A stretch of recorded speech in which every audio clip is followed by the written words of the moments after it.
Estimados participantes, bienvenidos a una sesión más del Diplomado de Derecho Societario. En esta ocasión tenemos como ponente al doctor Joe Navarrete, quien nos expondrá el tema de aspectos económicos de las sociedades. Joe Navarrete es abogado por la Universidad Nacional Mayor de San Marcos, especializado en temas de derecho societario, mercado de valores y derecho financiero. Cuenta con amplia experiencia profesional participando en diversas operaciones societarias, financiamientos, emisiones públicas y privadas, estructuración y colocación de fondos de inversión y asesoría en temas financiero-regulatorios. Ha sido profesor en San Marcos de Buen Gobierno Corporativo, Finanzas para Abogados y Mercado de Valores. También ha sido profesor de contratos empresariales en la Maestría de Derecho Empresarial de la UCI. Adicionalmente, ha realizado diversas publicaciones en libros y revistas especializadas. Doctor, extenderle una noble bienvenida y un enorme agradecimiento a nombre de Biloyer por haber aceptado la invitación de participar en este diplomado como ponente.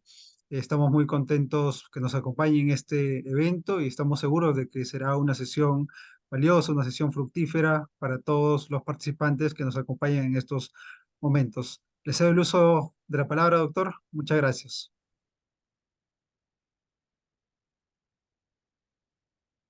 Buenas, muchas gracias por la presentación y por la invitación.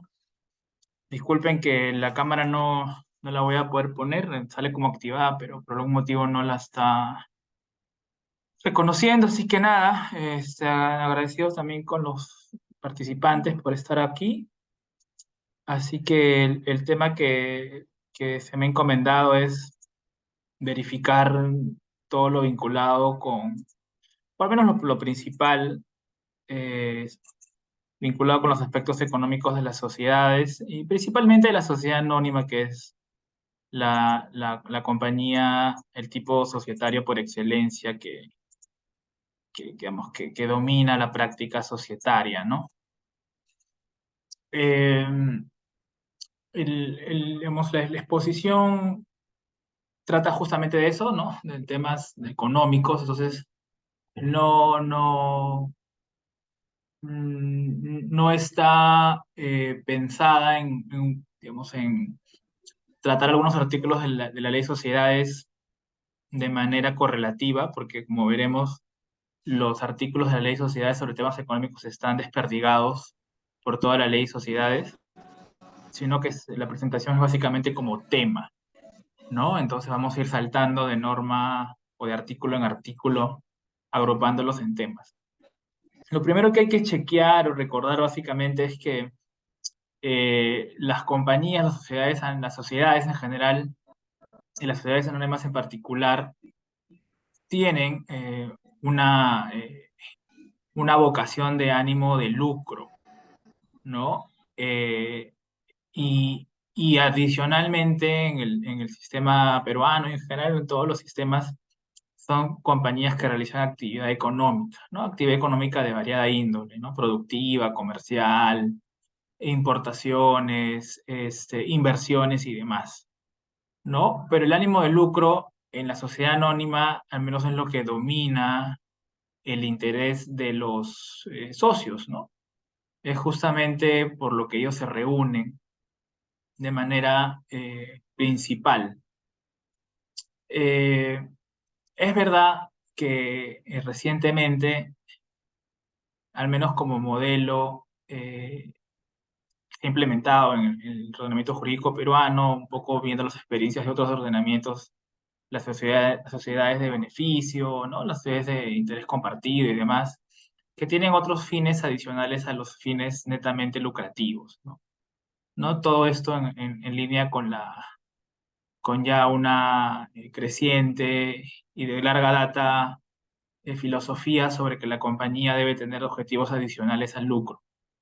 No recordemos, y solo por abrir un paréntesis, todas estas teorías sobre la responsabilidad social corporativa de los años 60, 70, y más recientemente todo lo vinculado con los principios de temas de buena gobernanza, ambientales y sociales, ¿no? Entonces los ESG que seguramente han escuchado, ¿no? Entonces, primordialmente las compañías tienen un interés económico en concreto un ánimo de lucro, pero hay que recordar que también hay otros fines que pueden estar de manera paralela, ¿no? Como adicionales, como complementarios, por distintos motivos, ¿no? Tanto por, digamos, porque realmente las compañías creen en eso o por algún tema reputacional que se ve bien, si queremos llamarlo. Y dentro del ánimo de lucro en específico, ¿no? Ya volviendo un poco al tema, el ánimo de lucro se suele dividir en un ánimo de lucro objetivo y otro subjetivo, ¿no? Y el objetivo tiene que ver con la intención de obtener ganancias, pero no necesariamente de que esas ganancias redunden en beneficio de los socios, no simplemente en obtener algún tipo de ganancia. Por ejemplo, ¿no? Yo puedo tener una sociedad que quiere ganancias, pero básicamente para realizar, por ejemplo, actividades filantrópicas, ¿no? O para seguir prestando servicios a precios, digamos, bajos, ¿no? Donde el ánimo de lucro no es subjetivo en el sentido de que yo quiero ganar dinero básicamente para poder repartirlo entre los socios, ¿no? O sea, ni una cosa está bien o está mal, sino son simplemente opciones.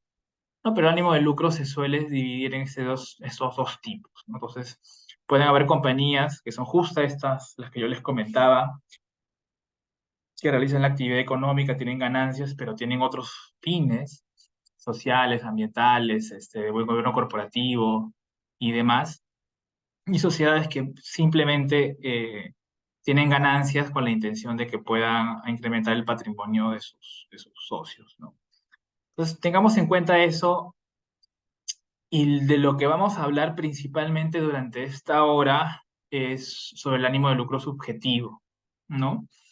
Y habrá un tema específico que será cómo estas ganancias se reparten, qué formalidades hay que cumplir y un poco de manera general qué hago cuando tengo ganancias, ¿no? Entonces tengamos en mente estos dos tipos de ánimos de lucro y tengamos en mente que las compañías tienen principalmente un ánimo de lucro subjetivo, pero podrían tener un ánimo de lucro objetivo para realizar otros fines. ¿Ok? Dentro de los temas económicos, como yo les decía, como tema, no como seguidilla de lo que me dice la ley, hay dos conceptos muy importantes que son seguramente conceptos con los cuales estamos mucho más familiarizados que con los que vendrán. Y esos conceptos son los conceptos de patrimonio social, capital social. No, el capital social seguramente es un término mucho más utilizado, mucho más común, porque muchas veces hemos hablado de, por ejemplo, para constituir una compañía se requiere o requiero tener un capital social, el que fuera, ¿no? En el Perú el capital social es libre, salvo cuando se trata de una entidad supervisada o regulada, ¿no? ¿A qué me refiero con libre? Si yo quiero constituir una compañía para hacer zapatos, para tener una fábrica de productos de consumo masivo o un supermercado, lo que fuera, yo voy a tener un capital social que yo considere adecuado para poder realizar la actividad. Mientras que si yo, por ejemplo, quiero ser un banco o quiero ser una sociedad agente de bolsa, voy a tener que tener un capital social mínimo, que es el que me requiera la SBS o la SMB a través de las directivas que anualmente establecen, referidas a las leyes aplicables, ¿no? Entonces, el Perú, la regla es capital social libre, salvo que esté en un ámbito regulado, ¿no? Y también el capital social, aparte de la Constitución, lo hemos tratado, lo hemos visto cuando se habla todo lo vinculado con aumento y reducción de capital, que seguramente también es algo que hemos escuchado. Y el otro concepto es el concepto de patrimonio social. Y el concepto de patrimonio social es un concepto mucho más amplio, mucho menos conocido, pero creería yo mucho más importante a nivel económico. ¿Por qué? Porque patrimonio social es realmente todo lo que la compañía tiene, literalmente todos sus activos y pasivos, ¿no? Y hay un concepto mucho más contable que jurídico, que es el concepto de patrimonio neto, que es el concepto que resta al activo el pasivo. En términos jurídicos, este activo son estas situaciones jurídicas subjetivas de ventaja, ¿no? Derechos, básicamente, y los pasivos, todas las obligaciones que puedan tener una compañía, ¿no? Entonces, el concepto de patrimonio social es importante porque me permite tener una visión general, global, de lo que la compañía tiene. El capital social eh, simplemente representa una cifra. ¿A qué me refiero? Si es que yo, por ejemplo, constituyo una compañía y pongo de capital social junto con mis socios $100.000, en la partida registral, ¿no? Como en esta, por ejemplo, aparecerá que el capital social son $100.000 en soles, 400.000 soles, digamos, ¿no? Pero no se me dice nada sobre ese dinero en qué está invertido, en qué está representado, solamente es dinero. En cambio, cuando yo recurro al concepto de capital social, puedo ver si sobre esos 400.000 soles, por ejemplo, 50.000 soles están en los bancos, 100.000 soles son existencias, o sea, productos para vender, 200.000 soles son el valor de la fábrica o de terrenos que yo pueda tener, y si adicionalmente la compañía tiene préstamos o tiene algunas deudas con sus proveedores o tiene algún proceso judicial en curso. El patrimonio social me permite conocer de manera mucho más detallada cuál es la realidad económica de una compañía. Y eso va a estar reflejado en un concepto que veremos en un momento, que son los estados financieros, básicamente. Entonces, el capital social termina siendo una cifra fija, importante, pero el patrimonio social es mucho más importante porque tiene una visión dinámica de lo que sucede en la compañía. Todos los días la compañía vende, se endeuda, saca dinero del banco, transfiere, recibe pagos.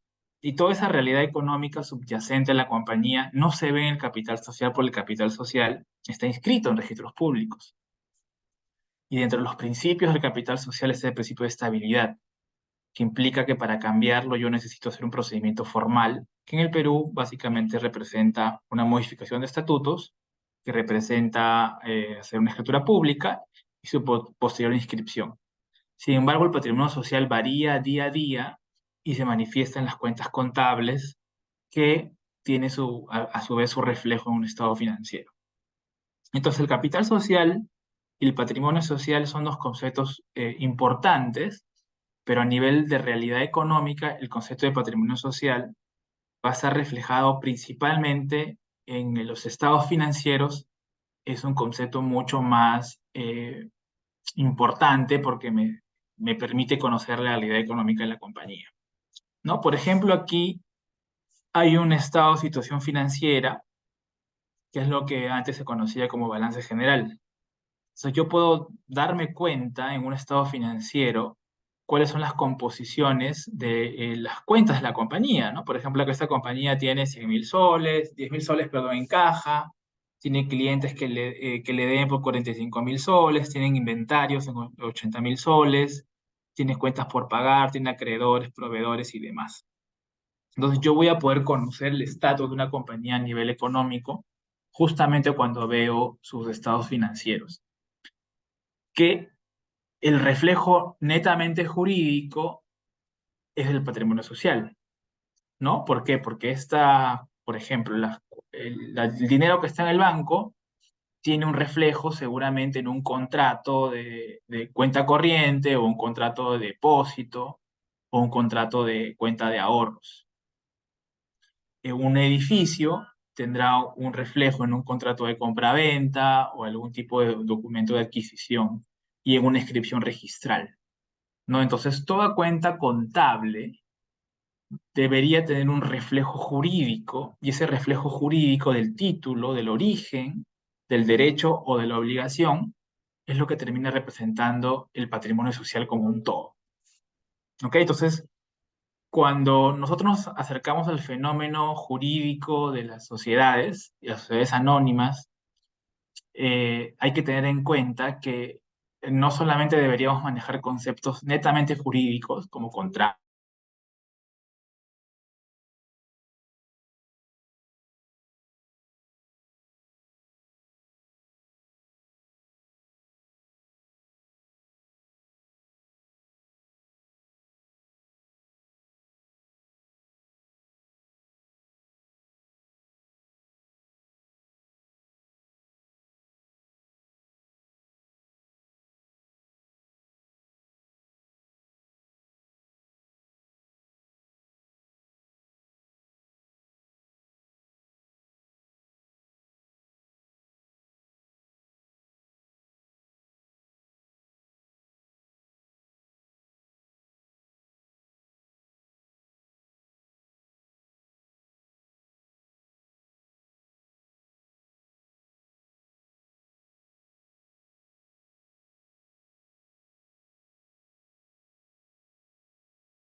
Buenas, disculpen, parece que hoy el señor de la tecnología no está conmigo. Así que nada, retornamos, por favor. Espero que esta vez no se vuelva a cortar. Así que, bueno, yo les estaba comentando de que digamos, era importante tener un conjunto de conocimientos a nivel contable básicos, ¿no? Yo les recomiendo definitivamente que el que pueda incursione algún curso de contabilidad para no contadores y demás, que es súper importante para la asesoría y para comprender mucho algunos conceptos. Entonces, yo les decía que el estado financiero era esta gran herramienta, ¿no? Porque eso es, ¿no? Es una herramienta, un instrumento importante para que podamos conocer la realidad de la compañía. Por ejemplo, cuando uno hace un due diligence y quiere conocer la realidad tanto financiera como jurídica de la compañía, algo que pide siempre son los estados financieros. Así si, por ejemplo, el que está en la compañía de objeto de revisión no proporcionó, por ejemplo, un contrato de financiamiento, yo podría identificar en sus estados financieros de que hay un financiamiento porque tendría que estar registrado. Entonces puedo hacer un doble check, ¿no? Para que nuevamente esta realidad del patrimonio social pueda estar reflejada en el estado financiero. En el caso de la ley sociedad, la ley sociedades contempla dos estados financieros básicamente, que es el llamado estado de situación y estado de resultados. Claro, ustedes lo van a encontrar en la ley como balance general y estado de ganancias y pérdidas, ¿no? Cuando la ley se emitió en el noventa y tantos, eran los nombres que se utilizaban, pero hoy el estado de situación es el balance general y el estado de ganancias y pérdidas es el estado de resultados. Los estados financieros, y lo veremos dentro de un rato, pueden estar sujetos a auditoría. Esta auditoría puede ser voluntaria o puede ser mandatoria. Es mandatoria cuando, por ejemplo, la compañía es una compañía que es supervisada por un ente como la SMB o la SBS, ¿no? Y es voluntaria cuando la propia compañía decide hacerlo o los accionistas incluso requieren esto bajo algunos derechos que les aplican cuando tienes un porcentaje determinado. Ya también lo veremos dentro de un rato. Ok,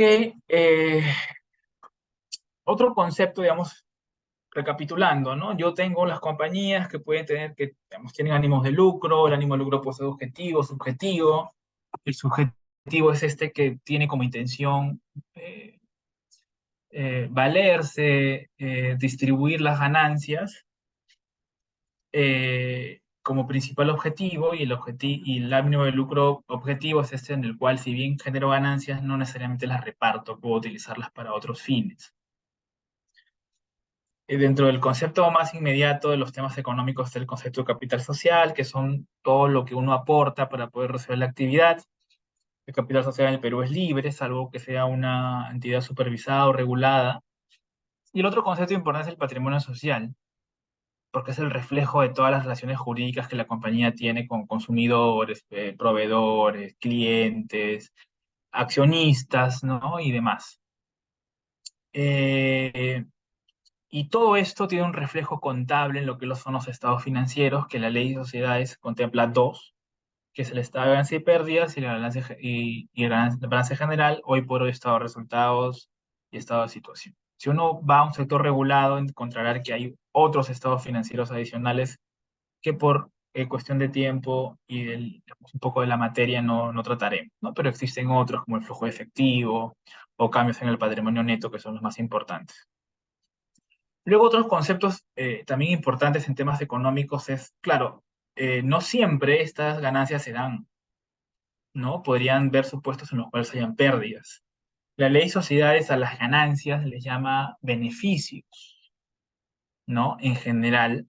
Y en la parte inicial de la ley de sociedades aplicable a todas las sociedades, trata sobre los beneficios y las pérdidas, ¿no? Pero básicamente lo que regula este artículo 39 son el llamado principio de proporcionalidad, ¿no? Y también, de manera indirecta, nos dice que las sociedades están, tienen un ánimo de, digamos, de lucro, ¿no? Ya sea el objetivo o el subjetivo. ¿Por qué digo esto? ¿No? Porque al final del artículo, si ustedes ven, está la prohibición del llamado pacto leonino, que dice, ¿no? Está prohibido que el pacto social excluya a determinados socios de las utilidades, eh, o los exonere de toda responsabilidad por pérdidas, salvo en este último caso, o sea, exoneración de pérdidas, por lo indicado en el párrafo anterior. Solo quedémonos con la primera parte, ¿no? Entonces, es prohibido que el pacto social excluya de los beneficios a los socios. Eso implica indirectamente que las sociedades se constituyen para tener utilidades, y si alguien se ve privado de esto, implica una violación un poco a la naturaleza de la compañía. ¿Ok? Y los dos primeros párrafos contemplan lo que es todo lo vinculado con los beneficios y las pérdidas. Básicamente para referir de que los beneficios se deberían repartir en proporción a los aportes, ¿no? Y por ejemplo, esta es una función importante del capital social. El capital social tiene funciones jurídicas y funciones económicas. Entre sus funciones jurídicas, por ejemplo, están de que me sirven para determinar el derecho de voto. Si yo soy titular del 50% de acciones, el reflejo de eso será que yo pueda votar por 50% de acciones a nivel de un derecho político. A nivel de un derecho económico, eso va a implicar de que yo voy a tener el derecho al 50% de las ganancias o los beneficios, como dice la norma, ¿no? En proporción a mis aportes. Sin embargo, y esta termina siendo la excepción, se pueden fijar distribuciones distintas. ¿Qué implica esto? Que alguna acción tenga derecho a recibir un porcentaje mayor al que le correspondería naturalmente aplicando un principio de proporcionalidad. De manera similar, todos los socios tienen que asumir las pérdidas de manera proporcional. Y solamente se contempla un caso, que era el que se refería hace un rato, en el cual se puede exceptuar a algún tipo de socios, no en la sociedad anónima, sino en las sociedades de personas, a que no soporte las pérdidas, que son estos casos en los cuales el socio aporta servicios. ¿Ok? Entonces, este artículo 39 regula básicamente las reglas de proporcionalidad en llamado sentido económico, tanto respecto de beneficios como respecto de pérdidas.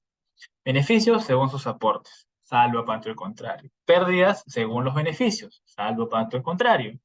Prohibición de excluir de beneficios, pacto leonino, si es que correspondiera. Y indirectamente el hecho de que las sociedades tengan este ánimo de lucro objetivo o subjetivo. Y la prohibición de excluir pérdidas, salvo el supuesto específico de servicios, de aporte de servicios. En sociedades de personas, lo cual no aplica a sociedades anónimas, que es la sociedad más importante. Ok, ya cuando la norma va avanzando, a ese nombre beneficios le termina llamando utilidades. Y de hecho, en el artículo 39, en la parte final, también se habla de utilidades y no de beneficios. Te das cuenta, la ley no es uniforme en respecto de la nomenclatura de estas ganancias. Entonces, eh, desarrollada la actividad, se generan beneficios, ganancias, como queramos llamarle, y la pregunta que nos hacemos es, ok, ya gané dinero, ¿qué hago con el dinero? Si estoy en una sociedad que tiene básicamente el ánimo de lucro subjetivo, mi intención es que este dinero se pueda repartir o que este dinero se pueda utilizar de alguna forma. ¿Cuáles son estas formas? ¿No? Y aquí están, digamos, las que podrían aplicar. Algunas se pueden complementar, otras se contraponen, ya iremos viendo en el transcurso de la clase. ¿No? Lo primero, y es un concepto también súper importante a nivel de aspecto económico, es incrementar la reserva legal. La reserva legal es un concepto que aplica a las sociedades anónimas que básicamente refiere de que se debe constituir un fondo de garantía de manera adicional al capital social en respaldo de sus obligaciones, sujeto a un 10% de la utilidad distribuible hasta un máximo del 20% del capital social. Eso lo veremos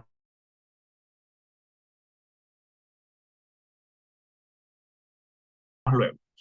Pero si yo gano dinero, la reserva legal, por ley.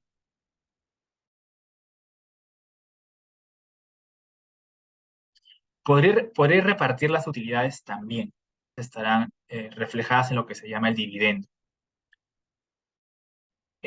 Podré destinar estas utilidades no a repartirlas, sino a guardarlas, que el nombre técnico es llevarlas a reservas acumuladas, ¿no? Entonces yo gano 100,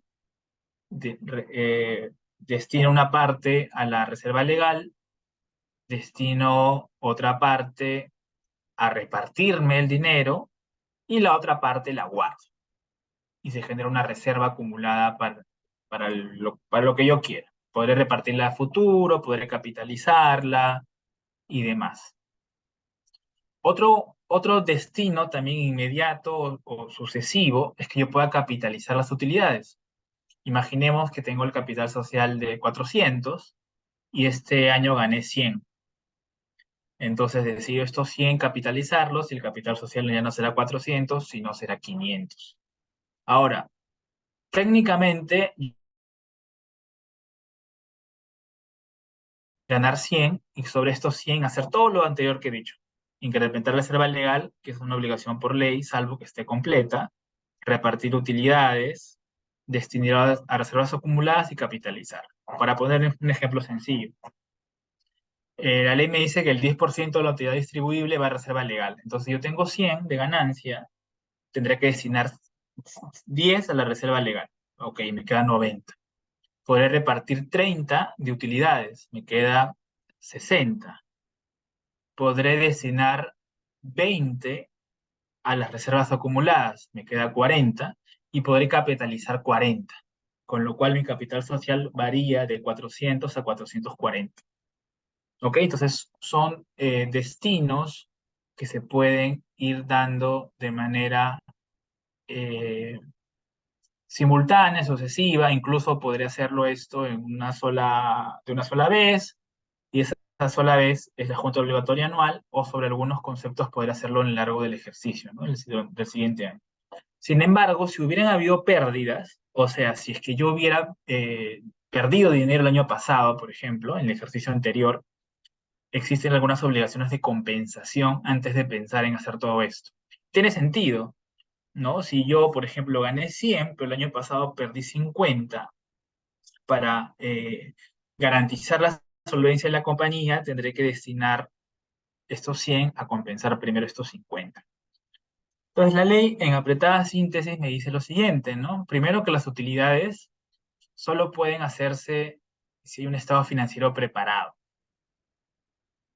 ¿no? Entonces, si yo quiero repartir utilidades, el momento más digamos, usual, regular, debería ser la junta obligatoria anual. La sociedad revisa los estados financieros, como veremos en un rato. Sin embargo, yo podré también hacer repartos de utilidades durante el ejercicio, en los cuales se llaman repartos de utilidades a cuenta. O podré repartir utilidades respecto de reservas acumuladas. En el ejemplo que les ponía, este dinero que yo guardé del ejercicio anterior. ¿Ok? La ley es muy expresa sobre qué sucede cuando hay pérdidas. Y se dice, ¿no? El segundo párrafo. Si se hubiera perdido una parte del capital, no se distribuye utilidades hasta el capital sea reintegrado o sea reducido en la cantidad correspondiente. Entonces, si yo tengo pérdidas, digamos, porque he tenido malas gestiones durante los últimos ejercicios, se tendrán que utilizar estas utilidades para poder compensar las pérdidas vinculadas con el capital. ¿Cuál es la consecuencia jurídica de que una sociedad nunca cumpla con destinar el 10% de las utilidades a la reserva legal? A ver, esto pregunta Eduardo. Eh, Te lo contesto cuando lleguemos a reserva, que falta poco. Y ahí te lo contesto, porfa, para no desviarnos por ahora. Gracias por la pregunta, la anoto y la comento en un rato. Ok, ¿qué más? Sobre reparto de utilidades, la regla que es distribución a cabo del ejercicio, junta obligatoria anual. Sin embargo, puede haber distribución antes de acabado el ejercicio o distribución en esa cuenta. En cualquier caso, tienes que establecer una fecha de corte. ¿Qué es una fecha de corte? Yo preparo un estado financiero con cierre el 31 de diciembre. Preparo un estado financiero con cierre al 31 de, no sé, 30 de julio. Creo que el 31 de julio no hay. O al 30 de noviembre, ¿no? Entonces tengo que tener una fecha de corte. O al 15 de alguna fecha. Pero tiene que haber una fecha de corte porque hasta ese momento los estados financieros están reflejando la realidad contable de la compañía. Siempre, y esto es un poco, digamos, reiterativo o no debería ser de otra forma, solo se puede repartir utilidades hasta las que hayan sido obtenidas, ¿no? O sea, no voy a repartir lo que no tengo. O sea, si yo gané 100, no puedo repartir 120, no tiene sentido, pero igual la ley lo dice, ¿no? Algo que es muy importante eh, es de que cuando uno se acerca al tema de los estados financieros, debemos tener en cuenta que las sociedades se rigen por el principio del devengado y no lo percibido. ¿A qué me refiero? Cuando uno ve una cuenta contable que refleja una utilidad, eso no necesariamente implica que la compañía tenga el efectivo en sus cuentas. ¿Por qué? Si recordamos entre el devengado y el percibido, ¿no? ¿A qué se refiere esto? Yo, por ejemplo, ¿no? Soy una persona natural y para mí gano dinero cuando el dinero me lo paga. Cuando el dinero esté en mi bolsillo o esté en mi cuenta bancaria. Eso es el criterio del percibido. Pero una compañía determina que ya ha ganado dinero cuando simplemente se ha generado el derecho a cobrar, porque se ha devengado el derecho. Puede ser que nunca me paguen, pueden ser que se demoren en pagarme, pero tiene que contabilizar como ingreso el devengado. Entonces, contablemente yo podría tener una utilidad que implique todos estos devengados, pero no necesariamente implica que la compañía tiene el dinero en sus cuentas. Entonces, si viene un cliente y le dice, oye, tengo estado financiero y mi estado financiero dice que tengo utilidad de 100, quiero repartir todo mañana, hay que verificar si efectivamente esos 100 están en las cuentas de la compañía, porque podría ser que por ese criterio contable sean solo devengados y haya que hacer, por ejemplo, un cronograma de repartos. Ok, se ha devengado, pero yo sé que me deben el 50% y ese 50% me lo pagarán en 2 meses. Entonces mañana puedo pagar el primer 50% y el otro 50% en 3 meses, ¿no? Un poco para tener holgura sobre el pago. Entonces es muy importante tener en cuenta estos criterios del devengado y el percibido cuando estamos en temas de sociedades. Me hace otra pregunta. A ver, esta sí la puedo responder ahora. Me dice, ¿qué sucede si el accionista considera que ha falseado la información del estado financiero para no repartir utilidades? O sea, ahí hay dos tipos de consecuencias, ¿no? O sea, a ver, a ver, pueden haber, a ver, primero surgen derechos, ¿no? Si yo considero que ha habido algún tipo de falseamiento, como tú lo comentas o como tú lo llamas, existe la posibilidad de que tú puedas someter a la compañía a una auditoría. También lo veremos en un rato, básicamente cumpliendo un porcentaje determinado de acciones, ¿no? ¿Por qué? Porque solo un tercero va a estar en mejor posición de determinar si ha habido o no ha habido este falseamiento. Si se determina el mismo, lo que va a surgir es la necesidad de, por ejemplo, iniciar una acción de responsabilidad contra los administradores, que deberían ser quienes han falseado la información, ¿no? Esa es la acción social de responsabilidad, que también verifica, que establece la ley. Y adicionalmente, podría darse algún tipo de supuesto de fraude en la administración de personas jurídicas, ¿no? Que también tendría una consecuencia penal.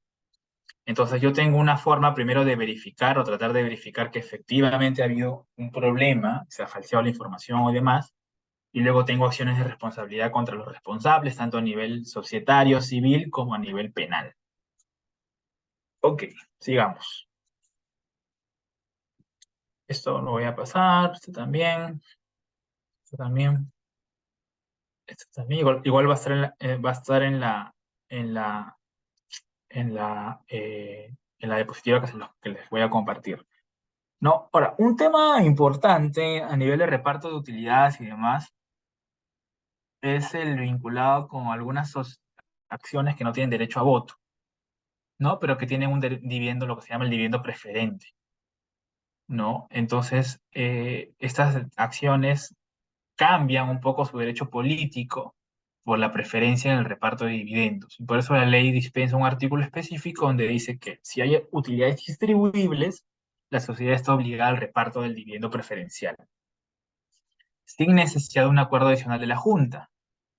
Y eso es súper importante, porque en todos los casos anteriores, para determinar formalmente destinar dinero a la reserva legal, repartir dividendos, compensar pérdidas, capitalizar y demás, todo está sujeto al acuerdo de junta. Entonces, podría haber el caso, un poco relacionándolo con la pregunta de su compañero, que existan utilidades, pero nunca la junta se reúna. Y si la junta nunca se reúne, nunca se puede repartir el dividendo, porque formalmente necesita esa aprobación. Hay un supuesto específico que se llama el reparto obligatorio de dividendos, que es cuando tienes el 25% de acciones, que también lo contempla la compañía, pero es un supuesto bastante, eh, digamos, limitado. ¿Para el reparto de utilidades tiene que pagar impuestos? Sí, o sea, a ver, cuando yo genero, a ver, acá hay dos tipos de tributos, digamos, que es el impuesto a la renta. ¿No? El primero es, la compañía genera utilidades, tiene que pagar el impuesto a la renta, como persona jurídica, como sujeto que realiza actividades de tercera categoría. Y adicionalmente, el accionista, salvo que a su vez sea un accionista de persona jurídica domiciliada, también tiene que tributar a las tasas aplicables, ¿no? Básicamente 5% de su persona natural. Entonces, hay, entre comillas, doble impuesto. El primero es el impuesto por la utilidad regular y el otro es el impuesto como accionista por haber recibido dividendos. Ok. eh, a ver, los conceptos de utilidades, un poco, yo lo he comentado un poco, pero veámoslo, ¿no? La utilidad puede ser la utilidad bruta, ¿no? Una utilidad neta que ya contemple, por ejemplo, lo que comentaba su compañero, el pago de tributos. Una utilidad distribuible que ya sea aquella que se pueda repartir entre las partes. Y una utilidad líquida que sea el dinero contante y sonante que está en las cuentas. Entonces, cuando alguien le diga utilidad, hay que ver exactamente a qué tipo de utilidad se está refiriendo. Y de hecho, la ley de sociedades establece, cuando habla de utilidad, a veces es muy genérica, otras veces es muy específica, como cuando habla de utilidad distribuible. ¿No? Resultados acumulados es lo que les decía, básicamente yo gano y de lo que gano destino una parte de ese dinero a que se guarde para otro ejercicio, y pérdidas acumuladas son las pérdidas que yo puedo haber tenido en los ejercicios anteriores, ¿no? Acumulado significa un poco que son los ejercicios anteriores, que pueden ser 1 año, 2 años, 3 años, va a depender, ¿no? Entonces hay que tener en cuenta también eso, ¿no? ¿Por qué? Porque yo no voy a poder repartir si es que tengo pérdidas acumuladas, pues tengo que compensarlas primero, ¿no? Luego la ley ya habla de los dividendos. Y aquí hay que tener en cuenta dos conceptos muy importantes. La utilidad es la ganancia que la compañía ha tenido, ¿no? Llamamos la utilidad, cualquiera de las que hemos hablado, neta, distribuible y demás. Pero esta utilidad solamente se puede convertir en un dividendo sin un acuerdo de junta, salvo que se trate de estas acciones sin derecho a voto, ¿no? En alguna parte, por ejemplo, recuerdo que el profesor Bumón hablaba de que el accionista tiene un derecho económico abstracto, que es el derecho a la utilidad. Pero este derecho abstracto solamente se vuelve concreto cuando la Junta aprueba el reparto de las utilidades como dividendos. Y solo en ese momento ya el accionista se vuelve acreedor de la compañía y puede cobrarle. Pongámoslo sencillo. Imaginemos que se acaba el 2023, se presenta el estado financiero y hay una utilidad de 100 y yo tengo el 20% de la compañía. Soy accionista. Entonces yo no puedo decirle al gerente general, oye, repárteme mi 20%. Se necesita que la junta tome un acuerdo para repartir esa utilidad, salvo que, como comentábamos, sea una acción sin derecho a voto. Sin embargo, si la junta toma ese acuerdo, yo ya estoy legitimado para decirle al gerente, págame, porque en ese momento ya ha surgido un derecho de crédito a mi favor. La compañía podrá incumplir, podrá no pagarme, pero yo ya tengo ese derecho directo.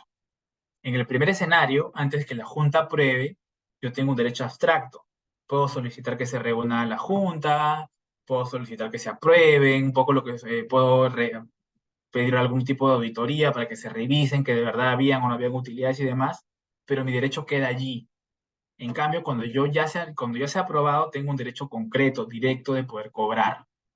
Pueden que no me paguen, es verdad, como cualquier derecho, pero ya tengo el derecho al cobro de manera directa.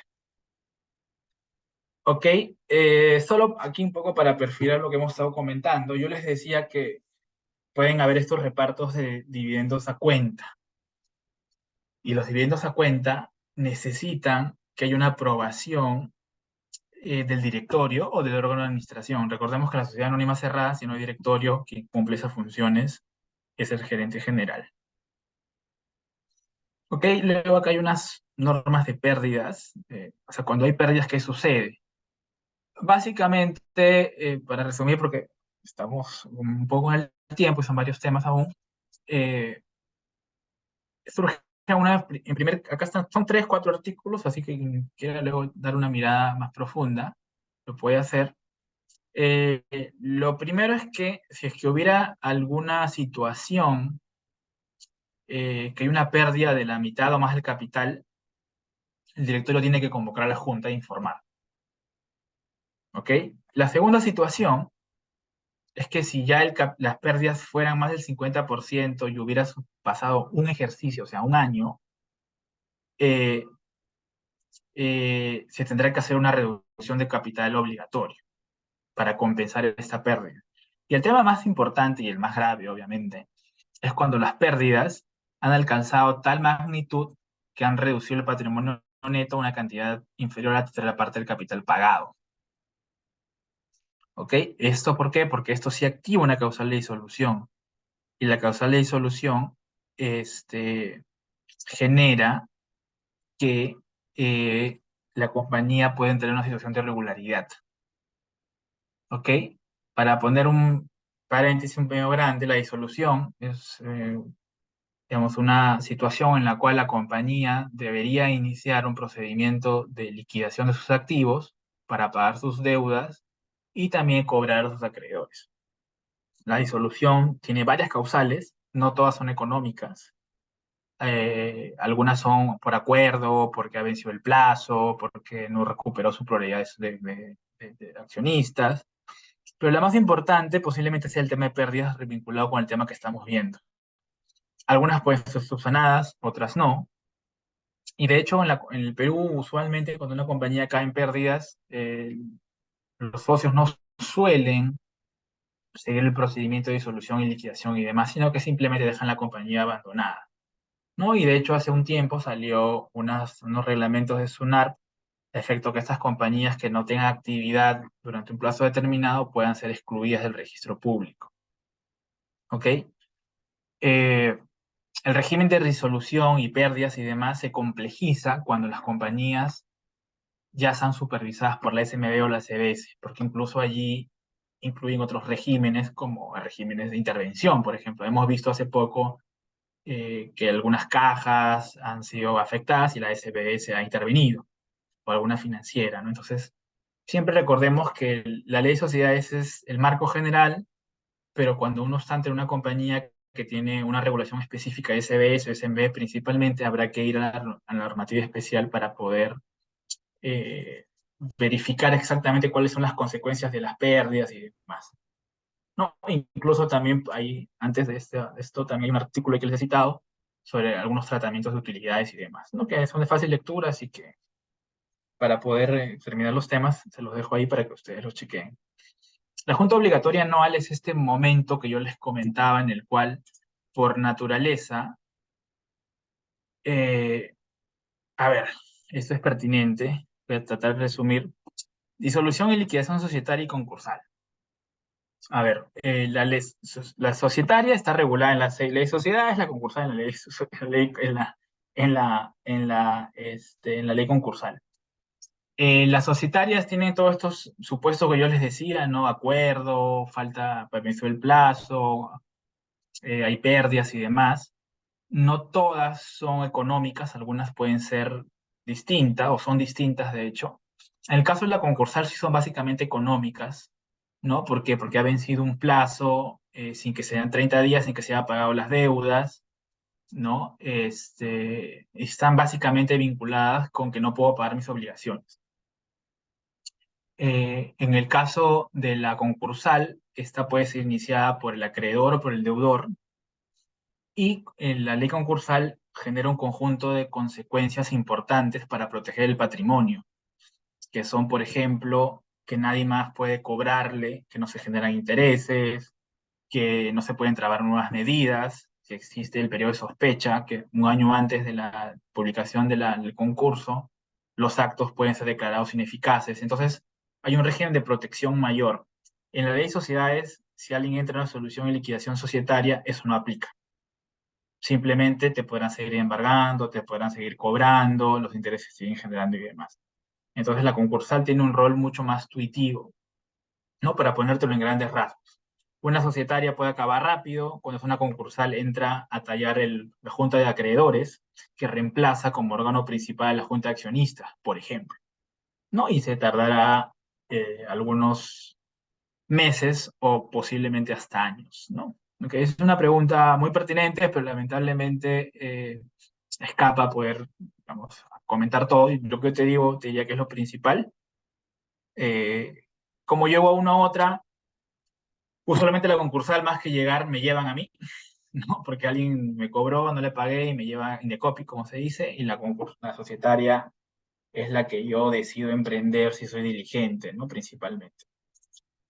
Ok, la junta obligatoria no es el momento en el cual se puede resolver sobre las utilidades, no es el momento idóneo, digamos, acabó el ejercicio entre los 3 primeros meses del año. Eh, Algo que es muy importante, que si la junta aprueba los estados financieros, eso no implica que los directores puedan ser eximidos de sus responsabilidades, ¿no? Por ejemplo, hace un rato su compañero dijo, oye, ¿qué pasa si se falsean? Imaginemos que no se falsearon, que se repartieron, pero habían más utilidades, o se repartieron cuando no se debieron repartir. Y esto está vinculado con una negligencia por parte de la administración. Entonces, que la Junta apruebe los estados financieros o repartir cuando se ha dicho que se reparta o no repartir, no implica que los administradores se vean privados eximidos de responsabilidad. Ok, dividendo obligatorio ya lo comentamos. Bueno, la capacidad de cobro de dividendos, uno tiene un plazo para cobrar los dividendos, si es que no lo cobra dentro de ese plazo los pierde, ¿no? ¿Qué pasa si no se convoca una junta obligatoria anual? Los accionistas podrán solicitar eso. La ley de sociedades establece que los accionistas pueden solicitar la junta obligatoria anual justamente porque tienen interés en que se puedan repartir utilidades de existir. ¿La disolución societaria se puede convertir en concursal? Sí. De hecho, la concursal vence a la societaria. O sea, si alguien inició una societaria y luego te llevan Indecopi, la Indecopi gana. Un poco para ponerlo en sencillo. No pueden vivir las dos, sino que una predomina sobre la otra. Aquí está justo las convocatorias o solicitud de accionistas. Básicamente, si es que no se convoca la junta obligatoria anual, voy por la solicitud de convocatoria por accionistas, que tiene varios supuestos. Aquí es el más importante, ¿no? Cuando tengo el 20% del accionariado. Pero también la junta obligatoria anual permite la posibilidad de que se pueda hacer con un porcentaje menor. Ahora sí, reserva legal. ¿No? Un mínimo del 10% de la utilidad distribuible de cada ejercicio, deducible el impuesto a la renta, debe ser destinado a una reserva legal. Entonces, mi ejemplo, para ponerlo sencillo, si yo tengo una sociedad de capital social de 1000, digamos, y en el año gané 500, ok, 500. eh, la ley me dice que si el 500 es mi utilidad distribuible, el 10% debo destinarlo a la reserva legal.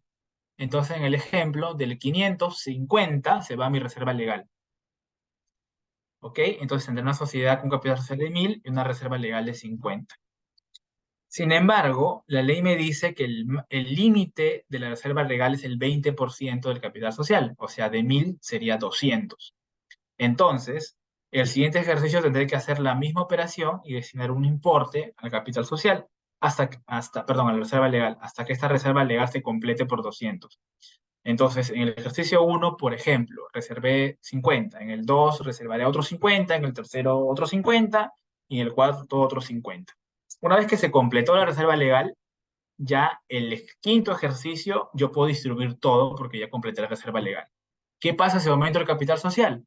Se vuelve a contar respecto de el nuevo capital social. Si, por ejemplo, mi capital ya no es de 1000, perdón, de 2000, perdón, de 1000, si no es de 2000, mi reserva legal tendrá que ser ya de 400 y no de 200.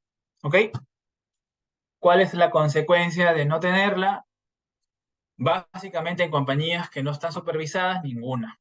Muchas compañías no tienen reserva legal y viven así. ¿Qué podría suceder? Podría haber acciones de responsabilidad de los accionistas por decirle al administrador, oye, tienes que hacer esto y no lo has hecho, o incluso los acreedores que serían los más perjudicados porque los administradores no cumplieron con su deber de reservar las utilidades distribuibles en un 10% a la reserva legal. Sin embargo, si estamos en un régimen supervisado, definitivamente allí sí podrían establecerse sanciones porque, por ejemplo, la compañía no está cumpliendo con las normas aplicables. Entonces, nuevamente, va a depender si estoy en una sociedad normal o en una sociedad regulada. Si es una normal, básicamente son responsabilidades. Si es una sociedad regulada, aparte de las responsabilidades, podrán establecer sanciones mucho más específicas. ¿Se puede repartir la reserva legal? No. La voluntaria sí. Ok, de repente yo tengo mi capital social de 2000 o de 1000 que les decía y tengo mi reserva de 200 completa, pero digo, bueno, en el quinto ejercicio, siguiendo mi ejemplo, quiero reservar 50 más. Entonces hago una reserva voluntaria de 50. Entonces tengo 200 de reserva legal y 50 de reserva voluntaria. Esta reserva voluntaria, cuando yo quiera, la puedo repartir. No hay ningún tipo de limitación. La legal, no. Aquí está lo que les decía. El estatuto puede establecer auditoría anual externa, ¿no? Justamente para revisar si es que, como comentaba su compañero, se estaban falseando los estados financieros para no repartir.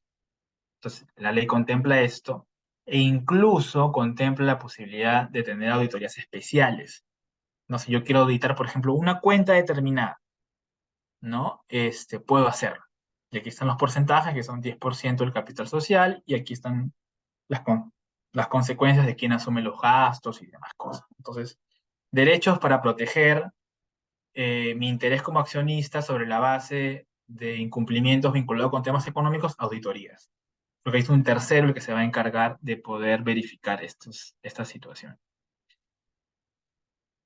Ok, y eso sería en apretada síntesis, y para estar dentro de la hora propuesta, ¿todas las sociedades están obligadas a auditar sus estados financieros? No. Eh, las que están supervisadas por SMB y SBS sí o sí, porque lo mandan las normas aplicables. Las totalmente privadas va a depender si el estatuto social, el pacto o un acuerdo de junta, como dice aquí, lo establece. Si no, pueden no tener los estados financieros auditados y no pasa nada, no hay ningún tipo de incumplimiento ni nada por el estilo. Eh, no sé si tienen alguna pregunta, alguna cosa que quieran que desarrolle con más detalle sobre lo que hemos conversado. Ya he visto sus preguntas por allí, pero igual encantado de conversar sobre alguna cosa adicional.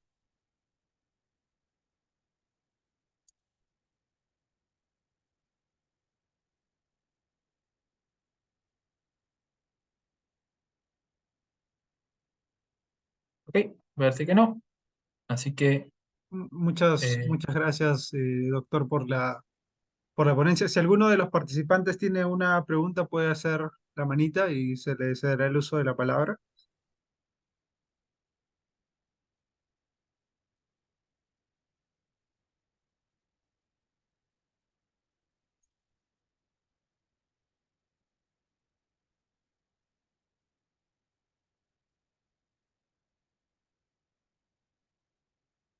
Acá hay una pregunta de IC. Si los socios aprueban algún estado financiero, luego se descubre un fraude, todos esos son... Ya. No, no. De hecho, había por aquí una... No. O sea, a ver, es una buena pregunta, es muy buena pregunta. Yo, a ver, habría que separar las cosas. Primero, si los socios aprueban, no implica descargo de responsabilidad frente a los administradores. Eso te lo dice la ley de manera expresa. Dice, la aprobación de la Junta General de documentos mencionados en los artículos anteriores, que son el estado financiero y la propuesta de utilidades y demás, no importa descargo de responsabilidad. O sea, si yo soy socio y apruebo algo y los administradores se pasaron de listos, puedo ir contra ellos todavía. Tu pregunta es, ¿qué pasa con los socios? ¿Qué pasa si un socio contribuye con su voto, por ejemplo, a encubrir algo? ¿No? Allí podrían generarse varios remedios. Uno de ellos es que si yo tengo algún tipo de certeza y sé que el accionista está actuando de manera conflictuada, eh, podré, por ejemplo, impugnar el acuerdo, ¿no? Cosa que veo medio difícil, en verdad. O sea, no impugnarlo, sino poder advertirlo de manera anticipada. Pero, digamos, si yo sé que hay algún accionista que está por ahí como medio confabulado con alguien, podré impugnar el acuerdo o solicitar su nulidad según sea el caso, ¿no? Adicionalmente, siempre quedan las acciones generales de responsabilidad, ¿no? Por generar daños. Alguien con su voto me ha generado un daño porque ha contribuido a aprobar un estado financiero fraudulento o falseado, queramos llamarlo. Entonces, sí existen remedios societarios, que básicamente son la impugnación para que este acuerdo sea nulo o anulado o impugnado debidamente, y acciones ya de responsabilidad porque alguien ha contribuido a causarme un daño con su voto, ¿no? A ver, aunque no tenga relación con el tema, gran introducción. ¿Nos podría indicar si es posible que sociedades que cotizan en bolsa puedan sobrevivir con los accionistas? Sí, o sea, no hay ningún impedimento para que las sociedades que cotizan en bolsa puedan ser como accionistas, ¿no? Si hay un régimen legal, la verdad es que el régimen legal termina siendo el mismo de las seis sociedades, que es muy básico, muy genérico, ¿no? El artículo 8 de la ley de sociedades establece que se pueden celebrar como accionistas entre accionistas y terceros, o entre accionistas, y que tendrán que comunicarse a la sociedad para tener efectos. ¿Qué es lo adicional? ¿O qué pueden haber tres consecuencias adicionales? A ver, usualmente los convenios de accionistas pueden establecer derechos de veto, derechos de mayorías, formar grupos de votación y demás. Y eso genera, o sea, lo que genera sí o sí en una sociedad que está cotizada en bolsa es, por ejemplo, la obligación de comunicar como hecho de importancia esto, ¿no? Porque esto es un hecho de importancia bajo el régimen de mercado de valores. Es un acuerdo relevante que implica la sociedad y cómo se va a tratar. Un supuesto adicional y dependiendo qué diga el acuerdo, que es o que podría ser o podría no ser, es si con este acuerdo se está adquiriendo un control conjunto bajo los términos del reglamento de oferta pública de adquisición, no que es el reglamento de OPA, que de repente lo han escuchado. Entonces, cuando se genera un supuesto de OPA, hay que hacer la OPA como tal o tener el asentimiento de los accionistas. Si todos los accionistas firmaban el común de accionistas, no sería necesario ningún tipo de asentimiento porque todos están de acuerdo. En el Perú no conozco de un caso de OPA por convenio, pero sí en otras jurisdicciones como en España, por ejemplo, se discute sobre cómo los convenios pueden gatillar supuestos de OPA. Y el último punto, que tiene una relevancia importante respecto a los últimos años es que también estos derechos de veto y demás podrían generar algún tipo de supuesto de concentración empresarial bajo la norma que regula la ley de concentraciones empresariales, ¿no? Y ver si este convenio afecta la competencia y tendrá que pasar por algún tipo de tamiz de Indecopi, ya sea para aprobar la transacción, evaluarla o aprobarla con algún tipo digamos, de salvedad, ¿no? Yo te diría básicamente eso, pero son temas, los dos primeros netamente vinculados a ser una sociedad cotizada en bolsa y otra que es general, ¿no? Genérica, ¿no? De hecho, la Indecopi tiene unos lineamientos sobre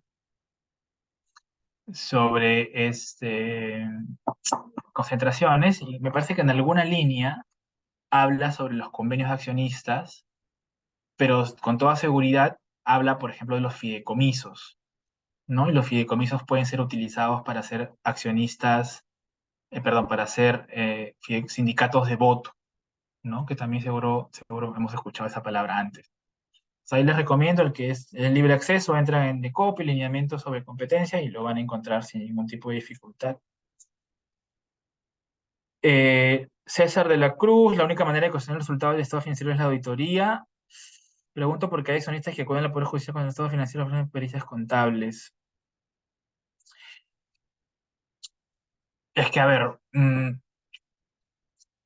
el, yo te diría que la mejor vía es una auditoría, porque lo haces dentro del curso regular del, digamos, de lo que la ley te dice.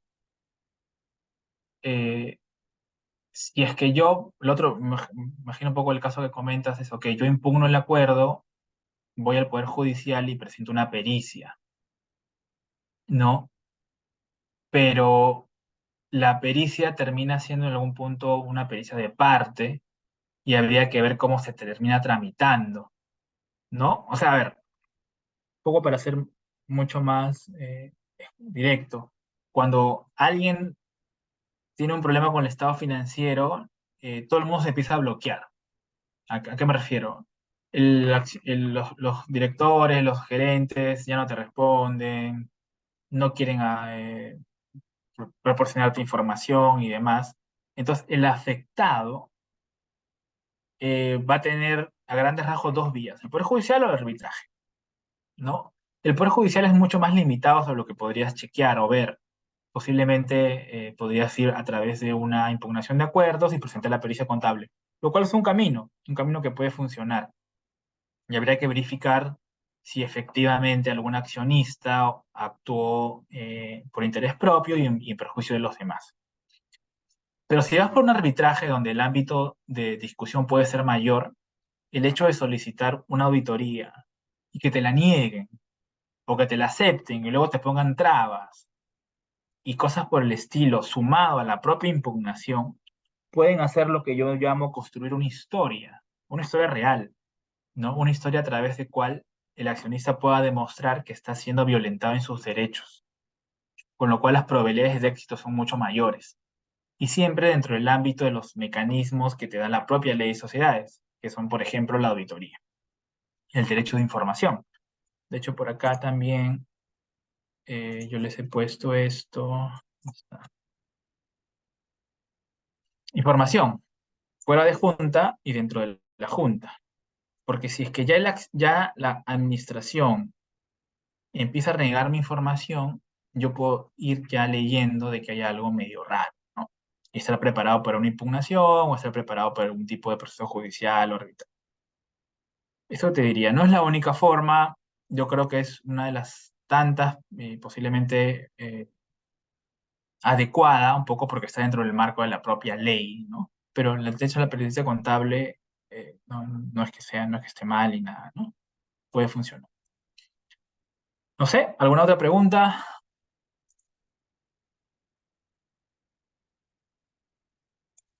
Creo que ya no. Así que perdonen por la cámara, no sé qué pasó al final.